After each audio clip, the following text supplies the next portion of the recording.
When I look back on this season, I'll bet that the best surprises will be from the production of It Should Have Been You by Stages St. Louis.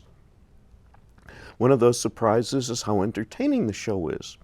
It ran for less than 5 months on Broadway in 2015, but the show by Barbara Anselmi and Brian Hargrove is delightful in the excellent Stages production. A lot of the credit has to go to that other surprise. I'm not going to say what it is, but it happens about halfway through the show. The setting is the St. George Hotel, which will be the scene of the wedding of Rebecca Steinberg, played by Stacey Bono, to Brian Howard, played by Jeff Sears. You can tell from the names that this is going to be a mixed marriage, but otherwise Rebecca and Brian seem to be a good match. The families are not a good match. Zoe Vonderhaar makes Rebecca's mother Judy the essence of brassiness, while Carrie Ely is elegance itself as Georgette Howard, who is extremely reluctant to give up her son or her bottle. The contrast between their husbands is equally strong. David Schmidtu is the hoity-toity George Howard, and Michael Marotta is the down-to-earth Murray Steinberg. In the background, Rebecca's sister Jenny is struggling to keep the wedding and herself from falling apart. For years, I've been wondering when there would be another great role for the splendid actresses we've seen play Tracy Turnblad in Hairspray. Jenny Steinberg is that role, and Claire Manship is brilliant in the part.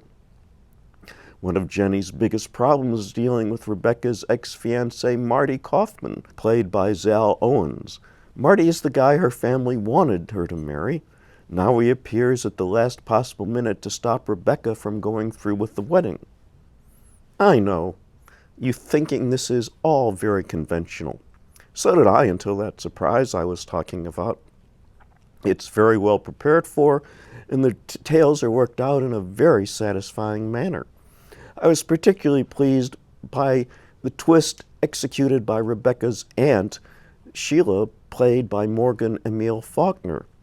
Edward Houvier is hilarious as Jenny's partner in Damage Control, the hotel's wedding planner, and there is fine work by local favorites Michelle Burdett-Elmore, Steve Isom, and John Flack.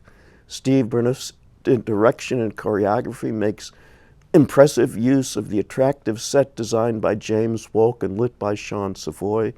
Garth Dunbar's costumes, Lisa Campbell Albert's musical direction, and Stuart Emler's orchestral design are strong contributions to a thoroughly delightful show.